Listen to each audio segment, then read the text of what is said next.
समीचीन विकल्पों का सम्यक समाधान। सुनिए परम पूज्य श्रमण श्री सुप्रभ सागर जी महाराज के मुखारबिंद से YouTube चैनल सुप्रभ उवाच पर शुभाशीष परम पूज्य श्रमणाचार्य 108 श्री विशुद्ध सागर जी महाराज। सानिध्य श्रमण सुप्रभ सागर जी महाराज, श्रमण प्रणत सागर जी महाराज। पुण्य आर्जक श्रीमती मधुबाला सुरेश चंद जी पाटोदी, बेटी दामाद श्रीमती विनीता अर्पित जी पहाड़िया मंडीदीप, बेटे बहू मोहित अंकिता पाटोदी, रोहित मुस्कान पाटोदी, अभी नैवेद्य जीने भव्य एवं समस्त पाटोदी परिवार। जैन बर्तन भंडार छिंदवाड़ा।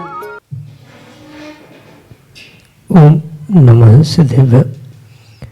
नमो नमः सत्तहितंकराय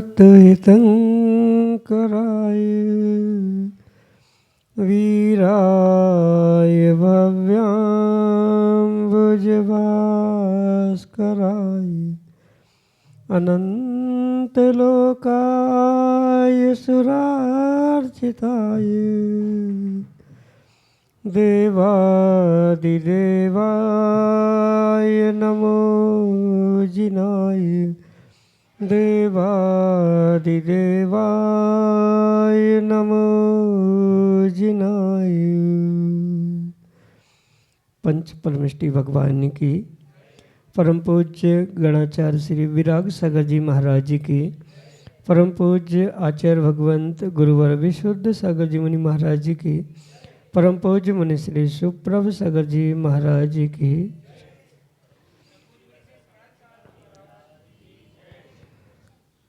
समीचीन विकल्पों का सम्यक समाधान। सम्यक ज्ञान की वह अनूठी विधा जिसके माध्यम से हम सभी अपने मन में उठते उन अनेकानेक समीचीन विकल्पों का सम्यक रूप से समाधान प्राप्त करते हैं। जो सम्यक समाधान हमारे अंतरंग को एक अनूठी सुख शांति की अनुभूति करा करके और आत्मकल्याण का पथ प्रशस्त कराने वाला होता है। ये अनंत उपकार उन निर्ग्रंथ आचार्य भगवंतों के हैं जिन्होंने अपने सौ समय से समय निकालते हुए हमारे लिए भी कल्याण का पथ प्रशस्त कराया है।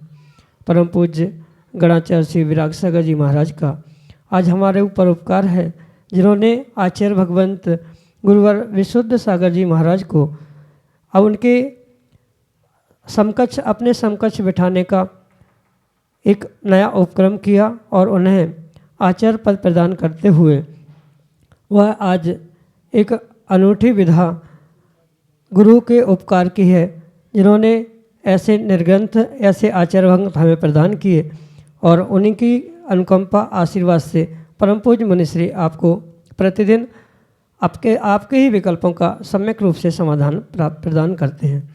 तो आप भी पुरुषार्थ करें और अपना समीचीन विकल्प भेजते हुए परम पूज्य मुनिश्री से उसका सम्यक समाधान प्राप्त करें। प्रारंभ करते हैं आज का सम्यक समाधान।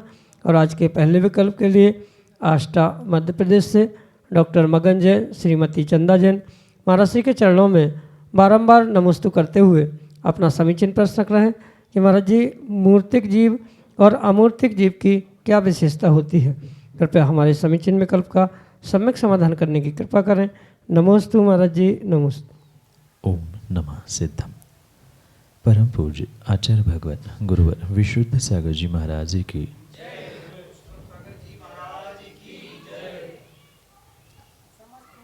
जो जीविक स्वभाव के अपेक्षा से अगर समझा जाए तो वह हमेशा ही अमूर्तिक ही हुआ करता है, क्योंकि जिसमें स्पर्श रस गंध वर्ण प्राप्त होता है ऐसा वह पौद्गलिक द्रव्य ही मूर्तिक रूप स्वीकार किया जाता है। जब जीव विभाव अवस्था में अर्थात कर्म बंध के निमित्त से संसार में परिभ्रमित करते हुए देखा जाता है, उस व्यवहारने की अपेक्षा से, बंध की अपेक्षा से, संसार की अपेक्षा से वही जीव जो स्वभाव से अमूर्तिक मुक्त होने पर भी वही व्यवहार अपेक्षा और बंध अपेक्षा से मूर्तिक भी कहा जाता है, क्योंकि अनादि से इस आत्मा का जीव का कर्मों के साथ संबंध था है और जब तक संसारी अवस्था में है तब तक उसका ये संबंध साथ रहेगा। उस मूर्तिक कर्म बंध के कारण से ही व्यवहार पक्ष की अपेक्षा से जीव को मूर्तिक कहा जाता है, और वही जब स्वभाव से या अपने निश्चय नहीं की अपेक्षा से जीव को देखा जाता है, कहा जाता है, तो वही जीव अमूर्तिक रूप में भी माना जाता है। क्योंकि एकांत से कभी भी किसी प्रकार से एक अपेक्षा से ही जीव को या किसी वस्तु को, द्रव्य को स्वीकार करना उचित नहीं है। पूर्ण रूप से उसे स्वीकार करने के लिए दोनों अपेक्षा यानी व्यवहार निश्चय नहीं की अपेक्षा, संसारी मुक्त आदि की अपेक्षा से समझते हुए इन जीवों के प्रकार को समझने की आवश्यकता है। दोनों जीव कोई भिन्न भिन्न प्रकार के नहीं, एक ही जीव में ये दोनों प्रकार की व्यवस्था अपेक्षाकृत मानी जाती है। संसारी बंध अपेक्षा से जीव को मूर्तिक कहा जाता है, वही स्वभाव की अपेक्षा से, निश्चय नहीं की अपेक्षा से वही जीव अमूर्तिक ही होता है। यही आपके लिए सम्यक समाधान। सुमन जैन, सैटेलाइट, इंदौर, मध्य प्रदेश से अगले समय चिन्ह में आचार्य श्री के चरणों में और मुनि संघ के चरणों में कोटिशा तीनों कालों का, तीनों युगों से कोटिशा बंदामी और नमोस्तु नमोस्तु नमोस्तु, और दोनों माता जी को बंदामी बंदामी बंदामी। महाराज जी, मेरा क्वेश्चन ये है कि अष्टमी और चतुर्दशी को मोक्ष शास्त्र क्यों नहीं पढ़ना चाहिए? और अष्टमी चतुर्दशी क्योंकि पर्व के दिन कहे जाते, और पर्व के दिनों में सूत्र ग्रंथ पढ़ने का निषेध प्राप्त होता है। इसलिए सामान्य रूप से जो मोक्ष शास्त्र तत्वार्थ सूत्र रूप या सूत्र ग्रंथ रूप स्वीकार किया जाता है, उनको अष्टमी चतुर्दशी आदि के दिनों में, पर्व के दिनों में पढ़ना उचित नहीं माना जाता। कुछ आगम ग्रंथों के स्वाध्याय में आचार्य भगवंतों ने जो कालाचार का वर्णन किया है, उस कालाचार के अंतर्गत इन अष्टमी चतुर्दशी पर्व के दिनों में सिद्धांत ग्रंथ, सूत्र ग्रंथ आदि के पढ़ने का, स्वाध्याय करने का निषेध है। और इसी कारण से सामान्य रूप से अष्टमी चतुर्दशी के दिनों में मोक्ष शास्त्र तत्वार्थ सूत्र नहीं पढ़ा जाता। पर फिर भी किन्हीं आचार्य भगवंतों की अपेक्षा से उसे मात्र द्रव्यानियों का ग्रंथ स्वीकार करते हुए कई स्थानों पर उसे पढ़ते हुए देखने में मिलता है। और अक्सर जो पर्युषण पर्व के दिन हैं, वह पर्व के दिन होने पर भी पर्युषण में भी लगभग सभी स्थानों में मोक्ष शास्त्र तत्वार्थ सूत्र का पाठ होता ही होता है। इसलिए हम तो विवेक पूर्वक निर्णय करें, अगर नियम नहीं है तो बहुत अच्छा है अष्टमी चतुर्दशी के दिन छोड़कर अन्य दिनों में हम उनका पाठ करें, अध्ययन करें। संघ में भी लगभग हम अष्टमी चतुर्दशी का दिन, पर्व दिन छोड़कर ही इन सूत्र ग्रंथों का अध्ययन करते हैं। जितना हम मर्यादा का ध्यान रखेंगे, कालाचार का ध्यान रखेंगे, ज्ञान का लोभ ना करते हुए आगम की आज्ञा का पुरुषार्थ करेंगे, नियम से वह ज्ञान सम्यक ज्ञान होने की संभावना है। इसलिए अष्टमी चतुर्दशी मोक्ष शास्त्र ना पढ़े, बहुत अच्छी बात। यही आपके लिए सम्यक। श्रीमती मीना सतवैया, सैटेलाइट, इंदौर, मध्य प्रदेश से अगले समय चिन्ह। नमोस्तु माता जी को बंदामी। महाराज जी, आत्म प्रभावना से धर्म प्रभावना किस प्रकार होती है, समझे? आत्म प्रभावने रत्नत्रय तेजसा, अर्थात आचार्य भगवान कहते हैं कि आत्मा की प्रभावना जीव रत्नत्रय को सम्यक दर्शन, सम्यक ज्ञान और सम्यक चारित्र को प्राप्त करने से ही करता है। और स्वाभाविक सी बात है, जहाँ रत्नत्रय और रत्नत्रयधारी सहजता से प्राप्त होते हैं या उनके समीप पहुँचा जाता है, उनका विहार, आहार, उनका प्रत्येक कार्य ही अपने आप में धर्म प्रभावना का निमित्त हुआ करता है।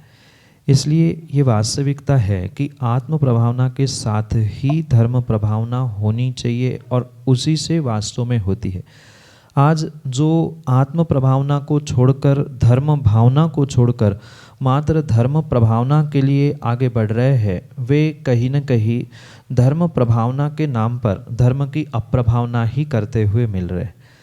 जो आत्म प्रभावना के लिए रत्नत्रय मतलब सम्यक दर्शन, ज्ञान, सम्यक चारित्र रूपी स्वीकार किया है, उसके माध्यम से ही जीव अपने आत्मा की प्रभावना का, आत्मा के कल्याण का पुरुषार्थ करेगा। जो आत्मा का कल्याण करने का पुरुषार्थ करेगा वह धर्म मार्ग स्वयं अवलंबन करते हुए, स्वयं धर्म मार्ग पे चलते हुए दूसरों को प्रेरणा देगा, दूसरों को धर्म मार्ग में लगाने का प्रयास करेगा, पुरुषार्थ करेगा। जैसे आपके नगर में वर्तमान में होने वाले पट्टाचार महोत्सव के लिए जो बहुत सारे साधु साध्वियाँ आ रहे हैं, तो अनेक नगरों में उनका आना जाना, विहार आदि आदि यही अपने आप में एक धर्म प्रभावना का साधन है। किसी को कहना नहीं पड़ता कि निर्ग्रंथ मुनिराज जैन धर्म के हैं, कि जैन धर्म में ऐसे गुरु होते हैं।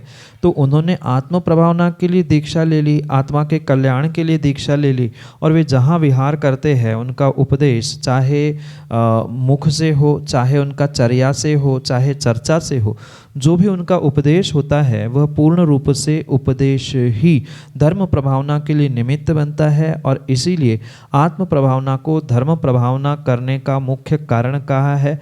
और जो व्यक्ति उसे समझता है आत्म प्रभावना से धर्म प्रभावना, वो ही सच्ची धर्म प्रभावना कर सकता है, अन्यथा नहीं कर सकता। यही आपके लिए सम्यक समाधान। सैटेलाइट इंदौर मध्य प्रदेश से रुसिल जैन अगले समीचीन विकल्प के। नमोस्तु। दोनों माता जी के चरणों में वंदामि। महाराज श्री, मेरा शंका ये है कि आज जो देश में गुड़ी पड़वा का त्यौहार मनाया जा रहा है, उससे हमारे जैन धर्म में कोई संबंध है क्या? दक्षिण परंपरा और उत्तम परंपरा की अपेक्षा से जो दो व्यवस्थाएं क्षेत्रगत वर्तमान में दिखती है, उस अपेक्षा से ये गुड़ी पाड़वा का जो पर्व त्यौहार मनाया जाता है, उसके पीछे एक विशेष कारण कहा जाता है।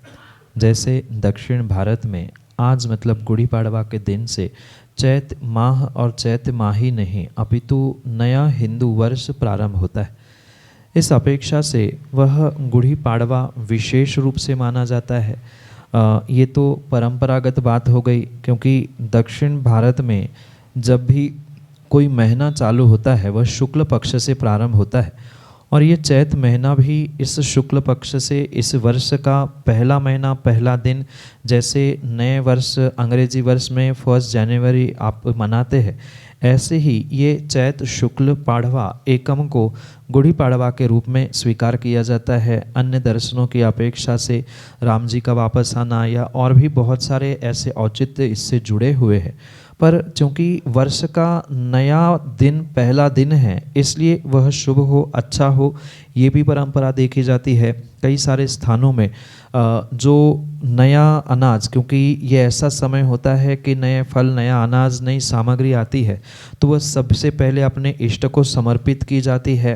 उनको समर्पित करके ही वर्ष की शुरुआत अच्छी हो, ये भावना भाई जाती है। उसके अलावा अगर हमारे जैनागम की अपेक्षा से जो ज्योतिष शास्त्र आदि है, उस ज्योतिष शास्त्र और जैनागम क्या सभी ज्योतिष शास्त्र की अपेक्षा से ये 3.5 मुहूर्तों में से एक सुधा सुधाया मुहूर्त है, स्वयं सिद्ध मुहूर्त जिसे कहा जाता है। ये गुड़ी पड़वा का स्वयं सिद्ध मुहूर्त कहा जाता है। कोई काम मुहूर्त पे करना है और मुहूर्त उचित नहीं मिल रहा है तो बिना सोधे बिना सोचे इस दिन में शुभ कार्य स्वीकार किया जाता है या शुभ कार्य करने की आज्ञा प्राप्त होती है। ये 3.5 मुहूर्तों में से एक सुधाया हुआ या स्वयं सिद्ध मुहूर्त के रूप में स्वीकार किया जाता है।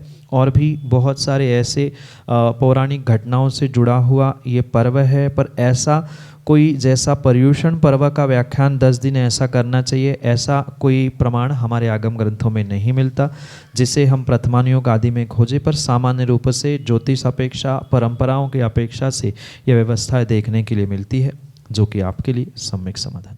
सैटेलाइट जंक्शन इंदौर मध्य प्रदेश से पंकज जैन अगले समीचीन विकल्प। गुरुदेव, मेरा सवाल ये है कि बाहरी या असामाजिक लोगों के प्रभाव में ना आकर गुरु सेवा में कैसे मन लगाया जा सकता है और साधु सेवा या सामाजिक काम या धार्मिक काम किए जा सकते हैं सुचारू रूप से। नमोस्तु गुरुदेव। कुछ तो लोग कहेंगे, लोगों का काम है कहना। ये अगर पंक्ति दिमाग में रखते हुए आप गुरु, प्रभु और समाज सेवा में लगे हैं तो आपको कभी भी किसी भी प्रकार से कोई विकल्प नहीं हो सकता। अन्यथा कौन क्या कहेगा, कौन क्या करेगा, कौन क्या सोचेगा, ये विचार करते हुए ये देखते हुए अगर आप कोई भी कार्य करने का प्रयास करें तो पक्का मानना उस कार्य में आप किसी भी प्रकार से सफल नहीं हो सकते। इसलिए हमारा उद्देश्य, हमारा अभिप्राय, हमारा कार्य नेक होना चाहिए, हमारी सोच अच्छी होनी चाहिए। स्वाभाविक रूप से अच्छा करने पर भी लोग बोलते हैं, नहीं करने पर भी बोलते हैं, कुछ भूल गलती होती है तो भी बोलते हैं। जब दुनिया बोलना छोड़ती ही नहीं है तो हम अपने विवेक पूर्वक गुरु आज्ञा का परिपालन करने में किसी भी प्रकार से आगे पीछे ना देखें। यही श्रेष्ठ पुरुषार्थ आपको गुरु सेवा, समाज सेवा और सभी कार्यों में एक श्रेष्ठतम सफलता देने के लिए निमित्त बन सकता है। आप क्या बड़े बड़े साधकों के और बड़े बड़े महापुरुषों के ऊपर भी टीका टिप्पणी करते हुए लोगों ने उंगली उठाते हुए देखा गया है, तो फिर हम क्यों विकल्प करें कि कौन क्या कह रहा है और कौन क्या कर रहा है। सीधी सी बात, व्यवहारिक भी हम देखें तो जिस आम के पेड़ पर फल लगे होते हैं, पत्थर भी लगभग उसी पे ही गलते हैं, अन्य कहीं भी पत्थर नहीं लगते।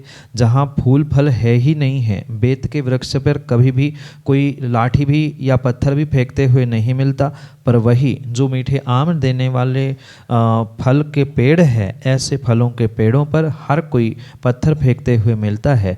हम तो यही सोचे, अगर कोई हमारे कार्यों में विघ्न कर रहा है, हमारे ऊपर उंगली उठा रहा है, आक्षेप कर रहा है, तो ये ध्यान रखें कि कहीं न कहीं गुरु आशीर्वाद से, प्रभु कृपा से हम पुष्पित और फलित हो रहे हैं, जिस कारण से हम पे उंगली उठ रही है।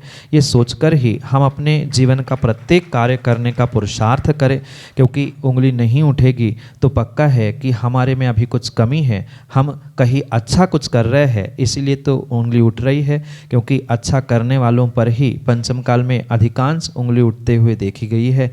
इसलिए जब तीर्थंकर भगवंतों को पूर्व जन्म के जो रागी द्वेषी थे, पूर्व जन्म के वैरी थे, उन्होंने नहीं छोड़ा, फिर उन तीर्थंकरों के सामने हम तो किसी प्रकार से कोई मामूली भी नहीं है, ये सोचकर हम निर्णय करें कहीं ना कहीं हम अच्छा कर रहे हैं। इसका ये प्रतिफल है कि दूसरों को मिर्ची लग रही है, और मिर्ची लग रही है तो वो सीसी करते हुए कुछ ना कुछ आवाज़ करेंगे ही। यही सोचकर अपने जीवन का कार्य करते रहे, यही आपके लिए सम्यक समाधान। ऋषभ जैन, इंदौर, मध्य प्रदेश से अगले समीचीन में कल्पना। मुस्तु माता जी को वंदामी। भाई जी, मेरा प्रश्न था, मंदिर में घंटा क्यों बजाया जाता है? मंदिर में जैसे घंटा बजाने की व्यवस्था है, वह कोई अन्य दर्शन, अन्य धर्मों को देखकर की गई व्यवस्था नहीं है। अपितु इसके पीछे बहुत वैज्ञानिक कारण हमारे आचार्य भगवंतों ने कहा है।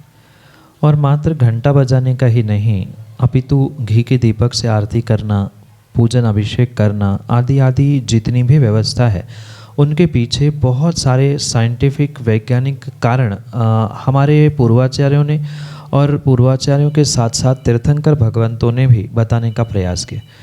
शायद बहुतांश लोगों को इन क्रियाओं के पीछे का हेतु, कारण नहीं पता, जिस कारण से वह उन क्रियाओं को भाव सहित या कारणों को समझकर नहीं कर पा रहे। इतना ही नहीं, अपितु जो भी धर्म की क्रियाएं हैं, चाहे श्रावकों के लिए कही हो, साधुओं के लिए कही हो, वह प्रत्येक क्रिया के पीछे आचार्य भगवंतों ने कारण दिया है। क्यों, कैसे, किसके लिए, ये सटीक रूप से, लॉजिक से, तर्क से समझाने का प्रयास किया है, जिसे ना समझने के कारण आज का युवा और आज का व्यक्ति धर्म की क्रियाओं से दूर हो रहा है। बात घंटा नाद की, घंटा बजाने की कहे तो वो कोई सामान्य घंटा या सामान्य घंटी नहीं है। वह विशेष प्रकार से 7 भिन्न भिन्न धातुओं का एक अलॉय है, उससे एक मिलाकर बनाया गया एक विशेष आकार है। सामान्य रूप से आपने देखा होगा घंटा का एक विशेष आकार होता है, वह जो सामान्य रूप से मिलने वाली घंटा है वो भिन्न है। ये जो हमारे मंदिरों में लगी होती है, उसकी आकृति, उसकी बनावट बिल्कुल भिन्न होती है। लगाने का तरीका, बजाने का तरीका भी उसके पीछे बहुत अलग है। जो उसको बजाने से, मतलब घंटा बजाने के बाद जो उसकी नाद, उसका जो आवाज़ निकलता है, वो व्यक्ति के लिए एक सकारात्मकता देने के लिए निमित्त बनता है, और विधि भी उसके साथ समझने की आवश्यकता है। मात्र घंटा बजाकर व्यक्ति आगे भाग जाता है, पर हकीकत में घंटा बजाने के बाद घंटा के नीचे कुछ क्षण ठहरते हुए उसकी जो गूंज वहाँ गूंज रही है, आवाज़ आ रही है, उसे ग्रहण करते हुए सकारात्मकता, और मात्र सकारात्मकता ही नहीं अपितु बहुत सारी बीमारियाँ उससे दूर होने की संभावना है। ध्वनि, आवाज़, ये भी एक बहुत बड़ा उपचार है रोगों को दूर करने का। तो उन 7 धातुओं से बनी हुई वह घंटा का नाद अपने आप में सकारात्मकता देने के लिए निमित्त बनता है, बहुत सारी बीमारियों को दूर करने के लिए निमित्त बनता है, पर आवश्यकता घंटा के नीचे कुछ क्षण ठहरते हुए उसकी ऊर्जा को एक्सेप्ट करना है, ग्रहण करना है। इसके माध्यम से, नियम से वह रोग, बीमारी, मानसिकता आदि आदि जितने भी समस्या है वह दूर होने की संभावना है। और भी बहुत सारे कारण उसके पीछे लिखे हैं कि कितनी ऊंचाई पे होनी चाहिए, भगवान की वेदी से कितनी दूरी होनी चाहिए, वे सब कुछ गणित आगम में लिखे हैं। बिल्कुल अगर शास्त्रों की विधि से सब व्यवस्था बनी हुई है तो किसी प्रकार से इसमें कोई विकल्प हो ही नहीं सकता। ये बहुत सकारात्मकता और निरोगता देने के लिए साधन बनने वाला ये घंटा नाद कहा है। यही आपके लिए सम्यक समाधान। समीचीन विकल्पों का सम्यक समाधान सुनिए परम पूज्य श्रमण श्री सुप्रभ सागर जी महाराज के मुखारबिंद से। YouTube चैनल सुप्रभ उवाच पर शुभाशीष परम पूज्य श्रमणाचार्य 108 श्री विशुद्ध सागर जी महाराज। सानिध्य श्रमण सुप्रभ सागर जी महाराज, श्रमण प्रणत सागर जी महाराज। पुण्य आर्जक श्रीमती मधुबाला सुरेश चंद जी पाटोदी, बेटी दामाद श्रीमती विनीता अर्पित जी पहाड़िया मंडीदीप, बेटे बहू मोहित अंकिता पाटोदी, रोहित मुस्कान पाटोदी, अभी, नैवेद्य, जीने, भव्य एवं समस्त पाटोदी परिवार। जैन बर्तन भंडार छिंदवाड़ा।